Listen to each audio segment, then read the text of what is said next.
សិស្សពូកែគណិតវិទ្យាម្នាក់ជាកូនអ្នករត់កង់3និងម្ដាយអ្នកលាងចាននិងបេក្ខជនម្នាក់ទៀតទទួលបានម៉ូតូពីលោកសសុខា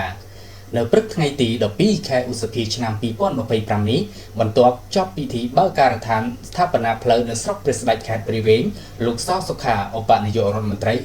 ក្រសួងមហាផ្ទៃនិងជាប្រធានក្រុមការងាររាជរដ្ឋាភិបាលចុះមូលដ្ឋានខេត្តព្រៃវែងជួបសំណេះសំណាលនិងប្រគល់ម៉ូតូម្នាក់មួយគ្រឿងជូនដល់សិស្សពូកែជ័យលាភីលេខ1ទូទាំងប្រទេសមុខវិជ្ជាគណិតវិទ្យាឆ្នាំ